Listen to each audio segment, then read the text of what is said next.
to Diversity Talk, TV Houston's another exciting show for you. Welcome.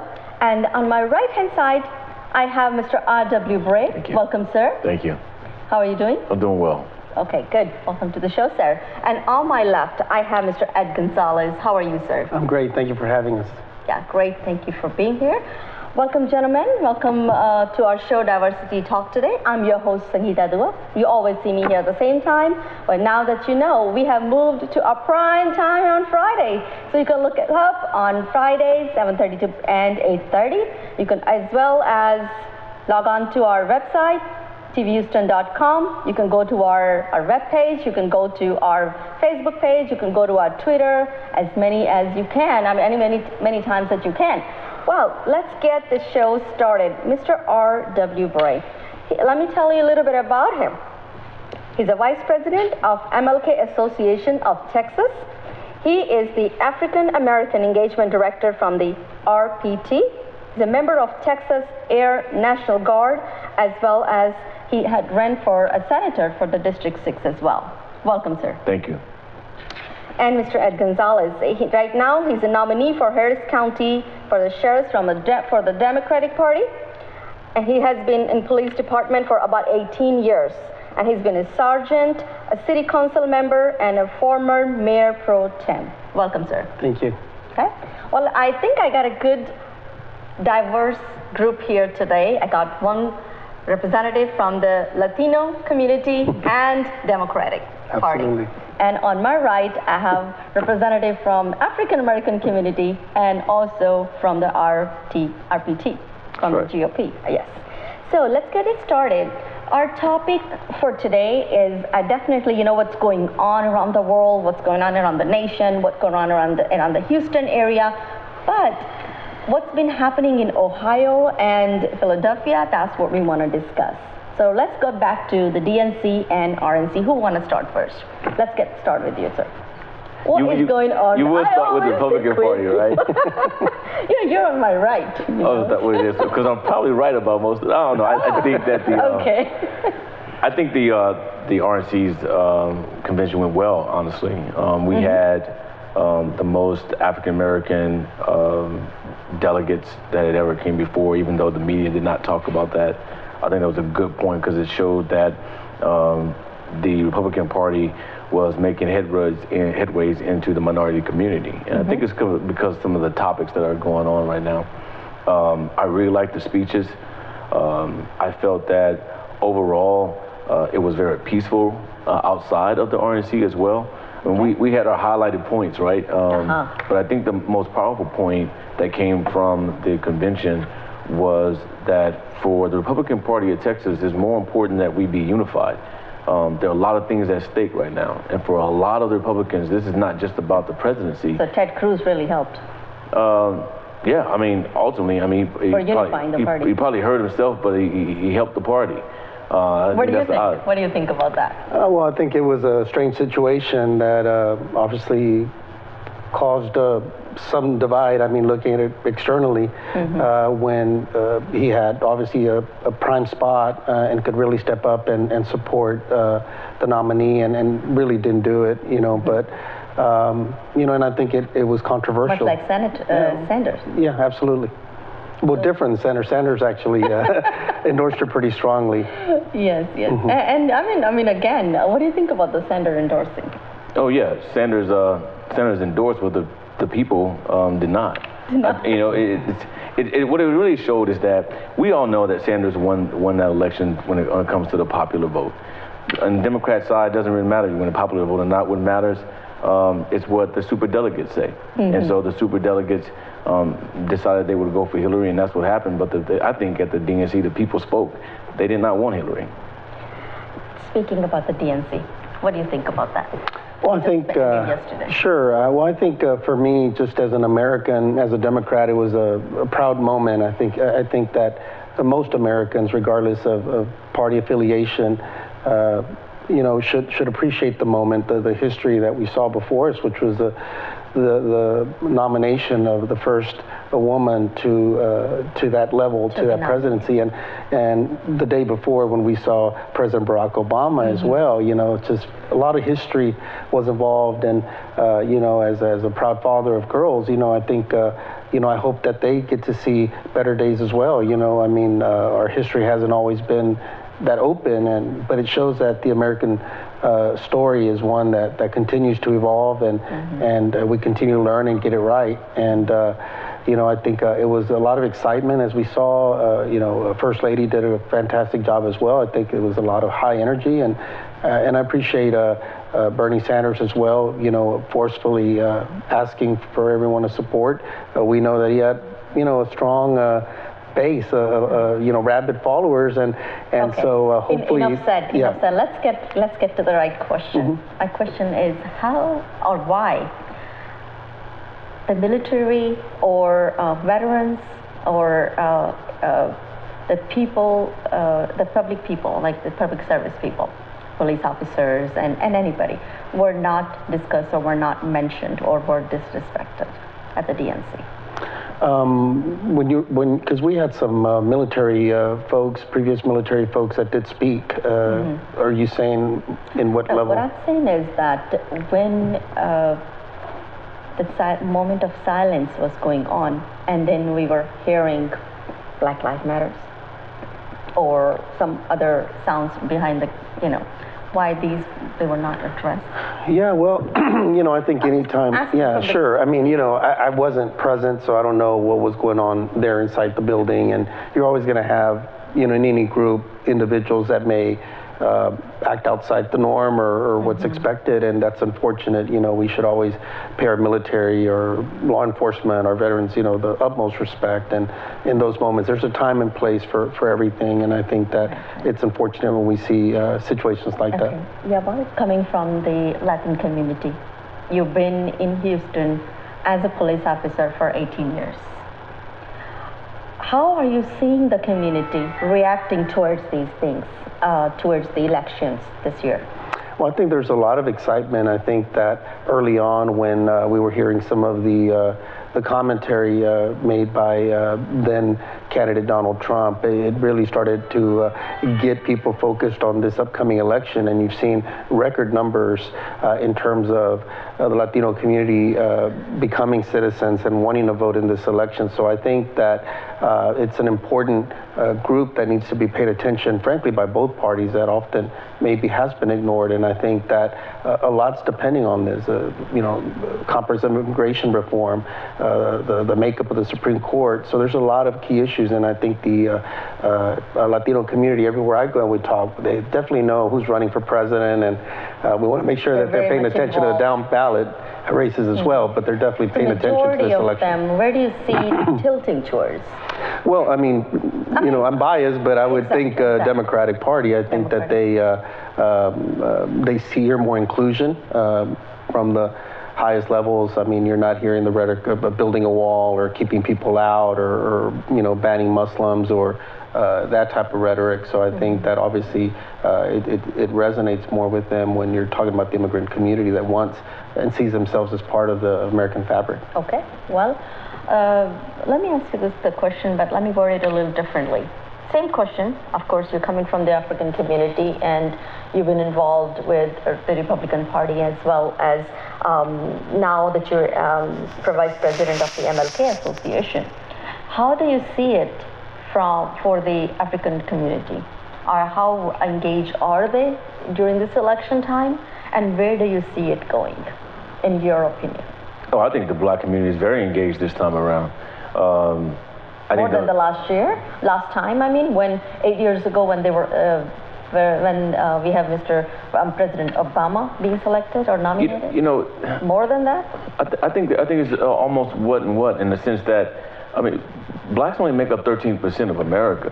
Obama didn't win because a slew of blacks went out to vote. He was able to win the hearts of both blacks and whites. 13% of America doesn't get you to the presidency. He was a great orator and a great speaker. And the fact that it was an historical moment, obviously it appealed to the ethos of Black Americans. But in the same breath, I think that this race does as well. It's still different, though. It's not about it being historical. We're not, a black community is not being historical? So no, it's just as historical. All the third world countries, India, Pakistan, Nepal, Bangladesh, and all the other countries have been a woman as a president or prime minister. Only America, USA, United States of America, this is the first time There's it's a happening. reason. The woman I don't mean to stop you, but there's a reason. nominated. There's a reason why the polls are saying that, she's not favoring we're amongst blacks. Tell me. The bottom line is that when the last Clinton was in office, the war on drugs became war on blacks. Respectfully, I know the council member mentioned about there being more inclusiveness in the Democrat Party, but let's face it, Republicans gave a more of a better standard of inclusiveness with the presidential race than Democrats did. Democrats offered America 2 whites, older whites at that. Republican Party offered them a gambit of different colors: whites, blacks, Hispanics, anything you could think of, they were running for office, even Indian. So when you think about the inclusiveness of the parties, look at what the Democrats offered America, and look at what the Republicans offered America. Well, that's a good point. We're going to elaborate that a little bit more after we come back from the break, because we have a short break coming up. Well, yes, as we were talking about this, that we have 2 candidates and 2 nominees at this point. We have Mr. Donald Trump and we have Hillary Clinton as well. Well, we're going to see what's happening in the recent days and during the debates and stuff like that. But let's take a little short break.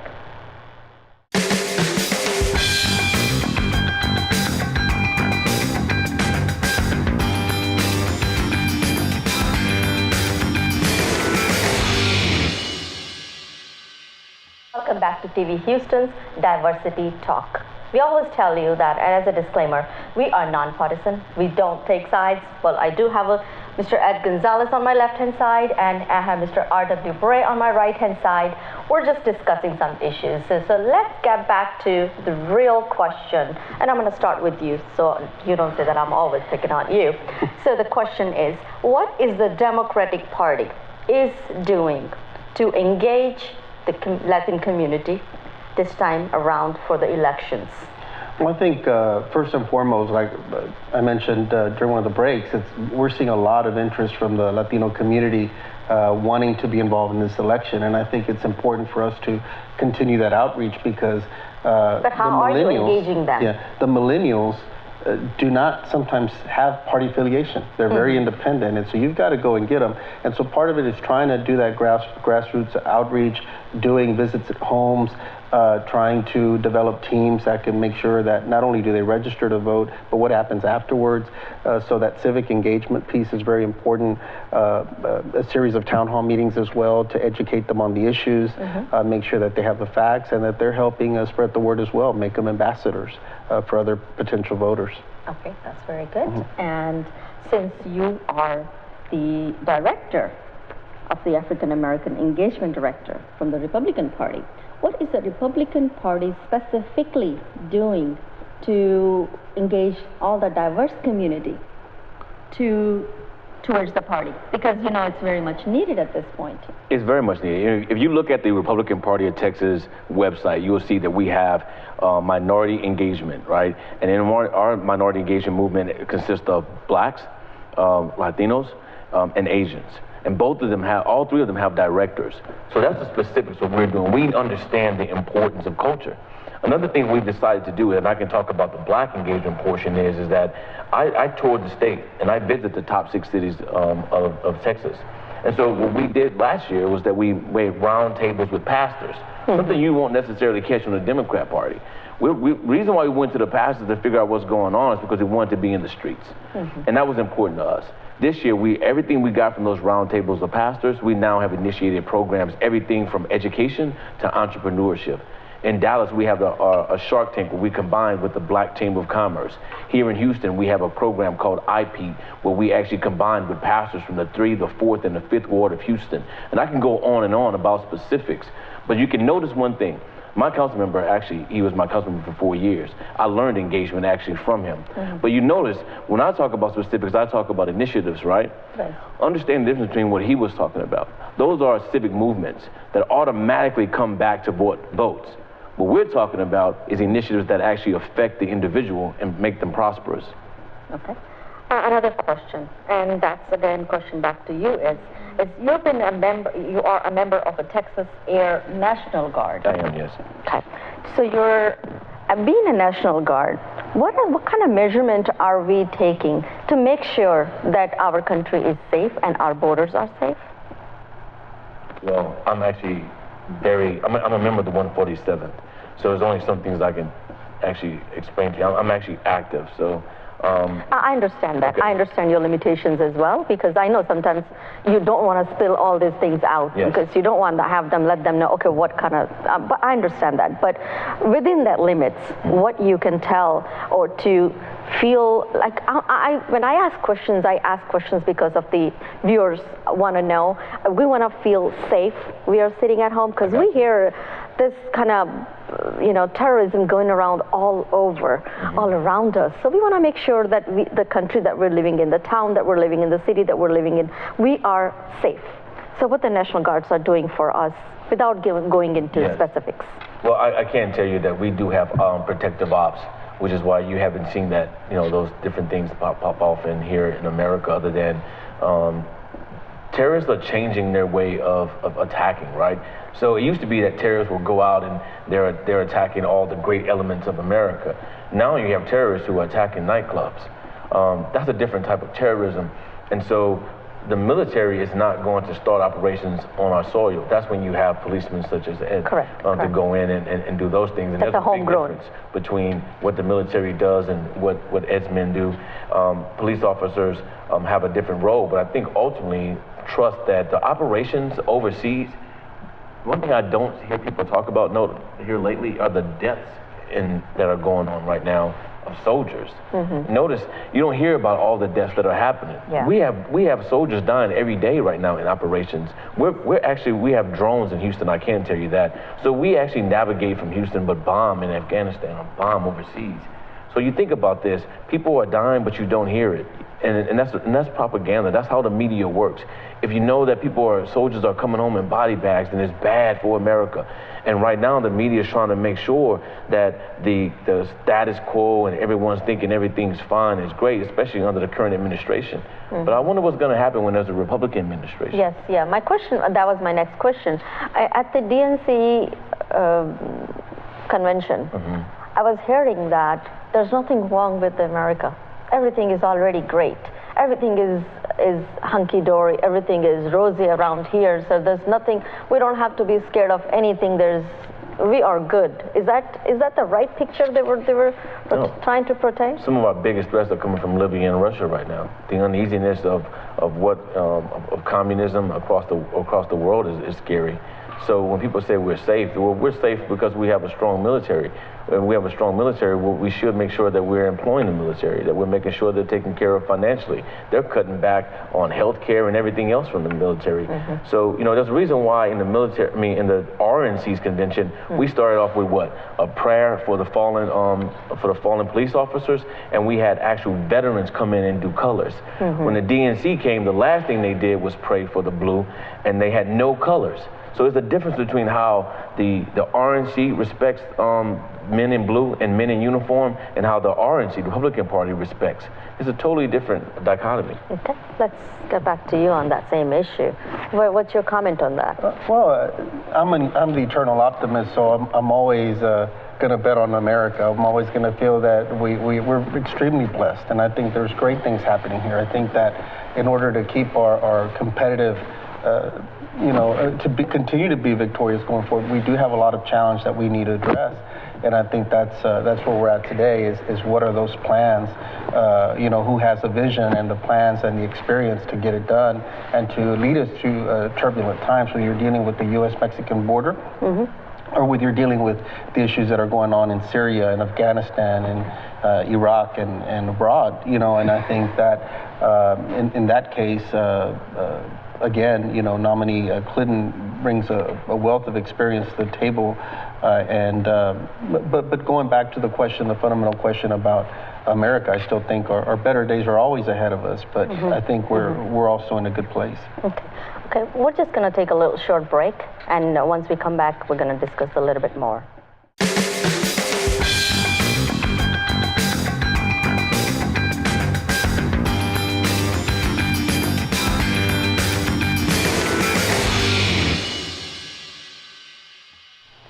Welcome back.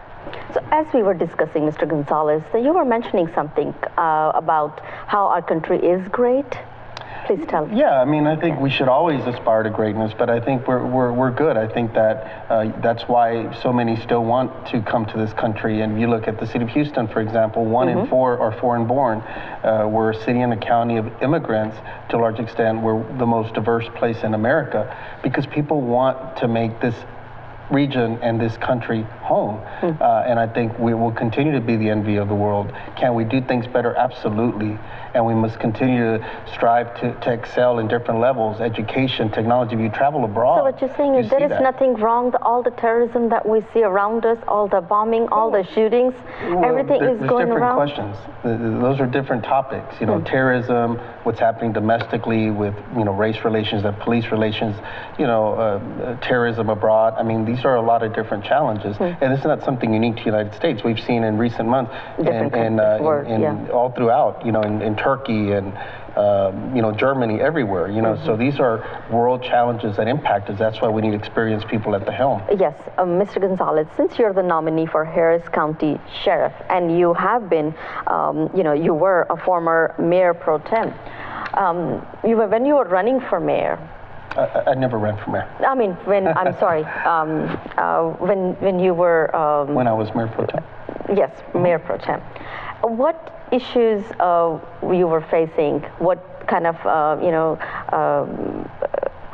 I think what I'm trying to get from you is like from the Latin community, not only from the Latin community, but overall from all the Houstonian, all the diverse communities. What kind of engagement did you feel like, okay, how people are feeling right now because of the world incident that are happening and we're seeing? Yeah, well, I think a lot of times, as Tip O'Neill once said, all politics is local. A lot of people, while they're definitely concerned about issues abroad, and for example, in the Latino community, people always think immigration is the top issue, but in reality, many times it's not. It doesn't always poll as the number one thing. It's healthcare and the economy and education and other issues. But locally, when I came in to city council, we were just entering and going through the recession at the time, and we had to lay off over 750 city employees. Was difficult when we deliver services. So these were some of the challenges, the infrastructure issues as well, and people just wanted to make sure that they had a job. So when the Trump says that, okay, we're going to put a big wall between the U.S. and Mexico, what is the reaction? Very irresponsible, not realistic when you consider that. Is it possible? Of course, it's not possible to have a wall, and it is not possible to deport all 11 million people. But you think there should be a solution? Well, I think when you listen to the rhetoric, when you listen to the rhetoric, by and large from the Republican Party, in particular Trump, he seems to believe that you can deport these individuals, that maybe you should build a wall in Mexico, should pay for it. We should have a more sophisticated discussion about the 6 million jobs in the United States that depend on trade with Mexico, the 22 states that depend on Mexico as its number 2 trade partner, $1.4 billion of trade between U.S. and Mexico every single day. So we do need to secure the border. But do you think when he says we need to deport all illegals, he means all Mexican, or he means like all from the different communities, that be Asians, that be Indian, that be Pakistanis, that be everybody? Anybody who's illegal. I think at some point he's probably insulted in some form or fashion almost every group you've mentioned. But I think in particular when he's referred to immigration south of the border, refers to Mexicans, and he's incorrect as well when he stereotypes the individuals that are coming, because Mexico's loss is America's gain sometimes, because they're some of our hardest working employees here. Talking about the Mexican law, in Mexico, what is considered to be the age for getting married, or it's the what is considered to be a raped or assaulted age? Yeah, I mean, culturally, I mean, many times there seems to be this age 12. support to get married at a younger age. Yes, To age have 12. children. Yes, not across the board. It's becoming much more, modernized. And the Catholic Church as well has moved on certain issues. But it tends to be a younger demographic, and not. I hate to put everybody in one group. I understand. Every family's different. Absolutely, absolutely. But in general, I think what I'm getting at is not to be partisan, but at one point there was a discussion, and I was watching this a documentary. They were showing that in Mexico, or in Mexican Latino countries, the age for getting married is too young, and what is considered a rape is just, they are so open about it, and they're very sexually open as well. That is not, it doesn't fit in the laws over here, because the age of getting married is 18. It's a little higher, the standards are higher, things are a little different. So that's probably one of the reasons when people come from the other side of the border, and they come over here and they do the same thing, thinking it's okay. And that's what's make them the criminal? That could be a part of the reason? I think he was referring just that, we're getting rapists and all kinds of different folks that are here to commit. No, I'm not talking about Trump. I'm just talking in general issue. You think that's part of the problem, why they are going into that category of a criminal, because they don't really see it? It's wrong. Because it's okay to do that in Mexico, why it's not okay to do it here? Yeah, I just don't see, maybe I'm misunderstanding the question. I just don't see the connection that we're making from the marriage age in Mexico to those that come to the United States to find a better life. I mean, no. I think. What do you think? I think I get what you're saying. I think one of the issues with immigration is, when it is done illegally, is you don't have a time to assimilate. You don't understand. You don't go through nationalization like normal immigration works. And so when you don't go through nationalization, you don't get taught the American way. And when that happens, you have cultural differences. So yeah, in Mexico, you can marry at 12, have sex at 12, and have kids at 12. That may not be the gambit of Mexico, obviously, but that may be a cultural difference than America, right? In America, we want to give our teenagers a teenage life, right, where they can grow as into adulthood. We don't stick a 13-year-old and say, hey, be an adult. No, they gradually become an adult. And I think when you talk about, Trump's issue with immigration, people forget that in 2000, Hillary Clinton had an interview with a guy named Sam Donaldson with ABC, and she said the exact same thing as Trump. She was saying that we needed to make sure that Muslims were profiled, and we need to ban Muslims from entering America for a time. Well, that's no different than what she said in 2000 and what he's saying now. And so I don't think that the rhetoric is any different. It's just coming from a different party now, or it's coming from a different mouth, right? I think ultimately both Hillary and Trump, I think behind closed doors, probably think an awful lot alike. America has to decipher what is the best thing to do for America right now. The two candidates they put up front have nothing to do with real Americans. They're not middle Americans. What we need to be focusing on is, what do we want our judicial system to look like in the future? What do we want our neighborhoods to look like in the future? And what do we want our military to look like in the future? Correct. Those things are important right now. Hillary Clinton being the commander-in-chief after Benghazi doesn't make sense to me. But then again, in someone else's mind, having Trump, who's degrading individuals and without task, may not be who they want either. America has to weigh these two and make it an ideological decision, not a Hillary decision. Oh, okay. I just wanted to change a little subject from here and going back to the African community as well, because there was an issue with Black Lives Matters and all of that is going on around us as well. When the DNC, or behind the RNC, the Black Lives Matter became a great issue. Okay, let's discuss about that. So what do you think is going on? Black Lives Matter has they have no leader, right? So anyone can say whatever they want to say. You may have a Black Lives Matter movement here in Baton Rouge, and they think differently in Chicago. So people are just claiming that they're part of Black Lives Matter. So there is no cohesive understanding of what this group really wants. But ultimately what it is that it is a response to us not taking care of our issues in America is what it is. When you have individuals who will say Black Lives Matter and pretend like blue lives don't, there's an issue. If you have individuals talking about Black Lives Matter, you need to pay attention to us.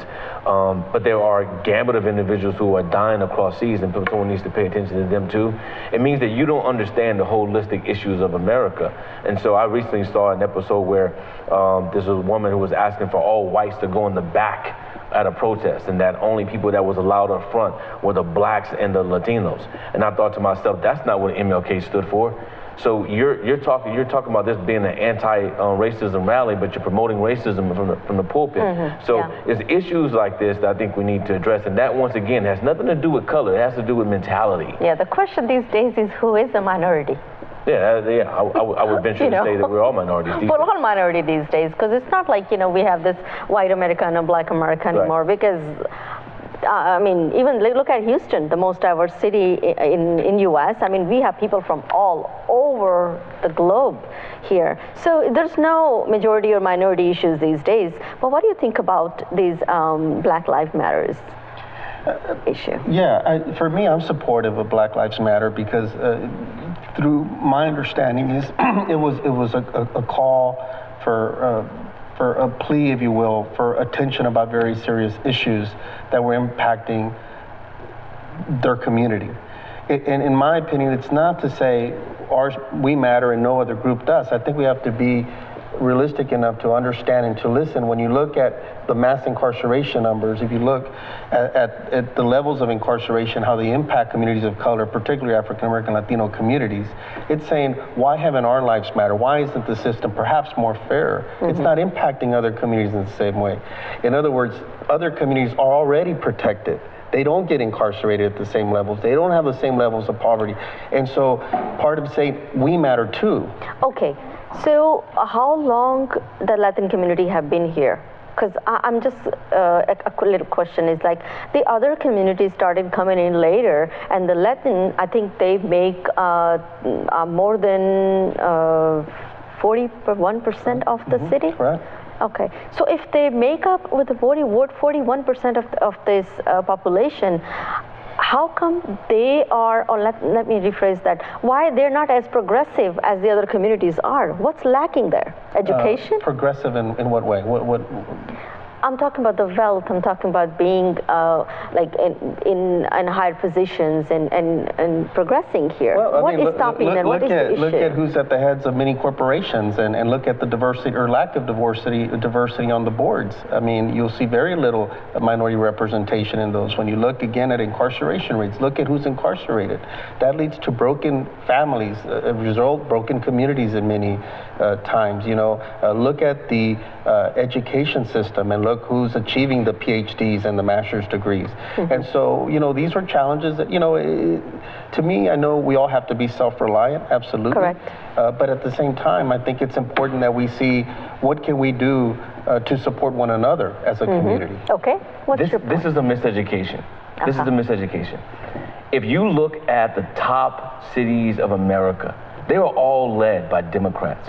The Chicago, 50 Democrats lead Chicago. Well, 49 Democrats lead Chicago. There's only one Republican district and city council member in Chicago. When you look at Chicago, you look at H-Town, right? Look at Houston. And so I hear what he's saying. He's saying, look at those at the top. Well, let's look at those at the top. HISD is not full of Republicans. HISD is led by Democrats. And anytime we start talking about blacks are talking about building their own academies or building their own charter schools, because we have retired superintendents who could build academies right there in the hood if we wanted to. The ISDs, who are led by Dems, do not want there to be any competition when it comes to education. There's another point he brought up too, because he talked about incarceration, but he left out the fact that the incarceration rates went up the moment Bill Clinton said he wanted a war on drugs. And when that happened, all of a sudden these outrageous sentences were given to black Americans, and a preponderance of policemen were put into black and Latino neighborhoods. So yeah, let's look at the people at the top. Let's look at who started these social economic problems. It wasn't that the Republicans or a gambit of white Republicans were trying to lay anyone down. Latinos and blacks have been struggling for a minute. You're absolutely right. Yes. And a lot of it has been because of, like he said, the people at the top. I was going to come back to you with that African. And in those cities where people at the top and blacks and Latinos are failing, that's not Republicans. But they are led by Democrat leadership. But I'm not even talking about the politics. I'm talking just as human beings, as leaders. Who's at the top? Who's controlling? Who are the board of directors here? You know, and many times it's not the Latinos and African Americans that are the decision makers for a number of reasons. You know, many times we don't have that pedigree where, you know, we're 4 generations that, you know, have been college educated and have had the supervisor roles. A lot of us, you know, a lot of the immigrants, for example, that came from very basic means. That's why they immigrated to the United States to begin with. You know, and so there's a lot of just social issues that are impacting. It's not even about a party. It's just as Americans that we need to address. The numbers speak for themselves. Somehow or another, the high literacy rates, the teen pregnancy rates, the incarceration rates, all these are predictors for poverty and other things that we have to address as Americans, regardless of party. And I agree, that's why we need reform as well. We've had a failed a war on drugs that needs to be changed. I don't care who was at the top and who made those decisions. Correct. Well, besides talking about the Latino community and besides the African community, I think the question goes back to both communities, community leaders, is that why the other communities, the minority communities, are doing better and wealth-wise, education-wise, and positions-wise than not the African community and not the Latin community. They are still lacking something that the community leader needs to look at, and they need to discuss among them and come up with a good plan or some kind of strategy to bring it up, because you're correct. I mean, we don't see that many minorities making on the decision-making tables, but why not? That is the question for us. I mean, why not? This has a lot to do with ideologies. There are certain principles that are timeless that have worked for years.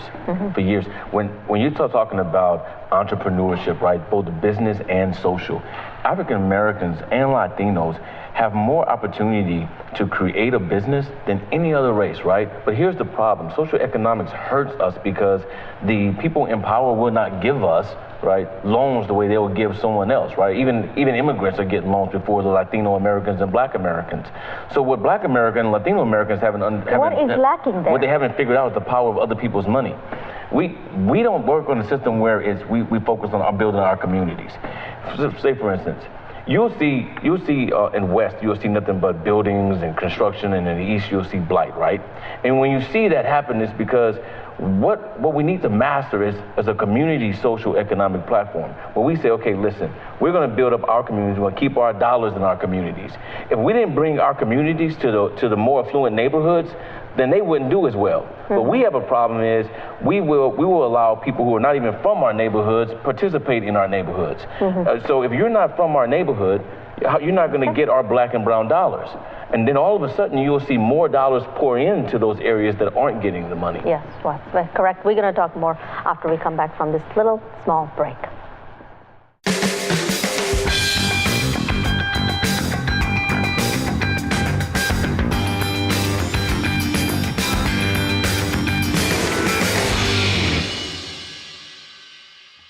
Welcome back to TV Houston's Diversity Talk. I got a National Guard on my right-hand side, and I got the police officer on my left-hand side who's been a nominee for a sheriff. So you can imagine my position at this point, and I'm still got guts to talk, okay?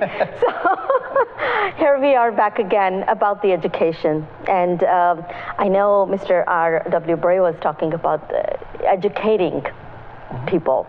What do you think? What we are lacking, and how do we educate people? I'm very passionate about education. I had a father that was illiterate but hardworking and taught me the importance of education, and I've tried to pursue public policy that makes things better. Just in December, I helped open Cafe College Houston here in our city that is open 6 days a week. There's a counselor on duty, a free service. It doesn't cost a lot of money because it was a collaborative between City of Houston and Project Grad to give information about college, about workforce programs, because sometimes there's just misinformation out there. It's hard to understand a complex system You don't know what college or university to go to or how to be able to navigate the process. So we're hoping to make it easier for people to take advantage of it. But I think it's definitely, I don't believe necessarily everybody needs a 4-year degree, but we've seen that you need some kind of skill set, some kind of certificate that you could get in short order. I'm so glad you mentioned that. I'm so glad you brought it up. And I always wanted to talk about it because, yes, 4-year degree is very important to have it. And it's, if you have it, you can do wonders in this country. But again, there's a 2-year associate degrees are available too. But what about those full-time men and women who are working and they are parents and they're single parents? They do need to have a full-time job. They want to go to school to get associate degrees or a 4-year degree, but where's the time? Everybody got those same 24 hours to deal with. If they do a full-time job and they come back and don't take care of their children, and their children are being neglected, and they feel guilty of that, and then if they do that, then there's no time to go to school, and if they do go to school, they don't do very well because there's no time for doing homeworks and things like that. Don't you think, I mean, maybe both of the gentlemen, don't you think we should have a kind of like a training program that is maybe a monthly training or yearly training, something that hands-on to these single parents or the people who are... I don't know if Ed would agree or not, but I think I would. I followed the council member Gonzalez and the initiatives that he started when he was in office. And I agree with a lot of his stances on education, especially in the areas of skill. And I think what it all boils down to is that we need to redefine education and redefine success. Yeah. See, there are a lot of Latinos, right, that think that their life is over. Because of that culture, they may have babies at a young age, right? Yes. But that doesn't mean their life is over, because you can actually get, you can go down to Baytown, get a skill set like pipe fitting and make $35 an hour, put yourself through school at night, right, and still go to college and have a family and without the debt. Now notice that. A kid stays in school all the way up to 12th grade, right? He goes to college only to incur what? Debt upon debt upon debt. Yes. Most of the debt it will take him 20 to 25 years to pay off. Correct. Then you have another kid, right, who happens to fall bad on times, became pregnant, whatever the case may be. It doesn't mean his or her life is over. He could actually finish school, right, by going to school at night. He could actually put himself through school by working somewhere in Baytown for $35 an hour, right, and go to school at night, get his college degree in 5 years instead of 4 with no debt. But what about Houston? In Houston, you could do the same. We have the same opportunities in Houston. Think of the surrounding areas of Houston, Pearland, Sugarland, Baytown. These areas, it could go up and down 45, are full of jobs. Absolutely. We're very rich in jobs. Petrochemical industry is doing well. The medical center still hires. I think we're having bring others to do the jobs that Houstonians could be doing. They just need the training, the skill set to do it. I think you have places such as Houston Community College and Lone Star College that are very accessible. Yes. To your point earlier, it is hard. Yes. You know, but decisions were made that made things harder sometimes, that were decisions that one made in their life. Correct. But it doesn't mean it has to be a dead end. Like you said, schools will work with you. There's online programs. There's a lot of different opportunities out there, but you've got to get up and go pursue them. We also have to do a public policy.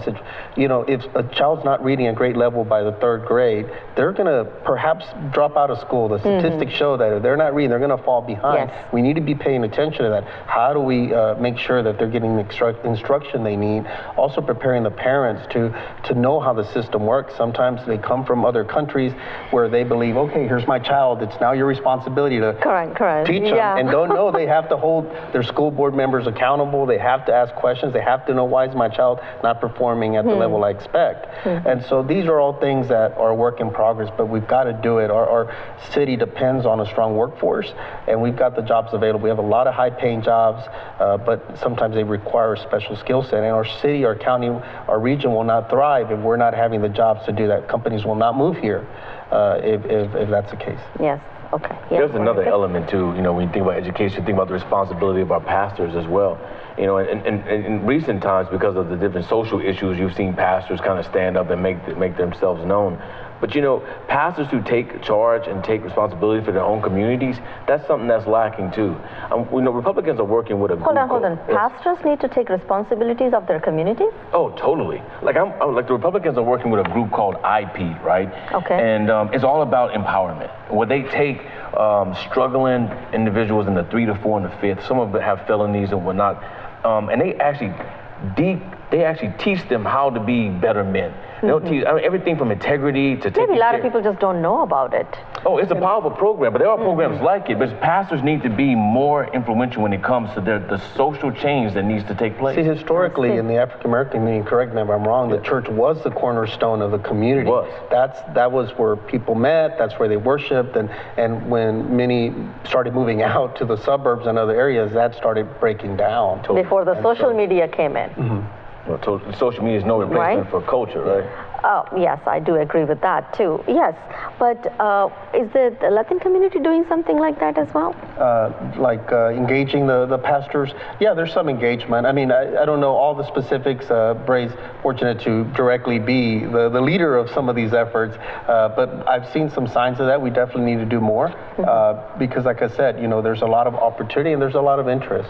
At the end of the day, people just want information, and at the end of the day, they're smart enough to make a decision on the political side of things. But we have to treat the human beings first. Okay.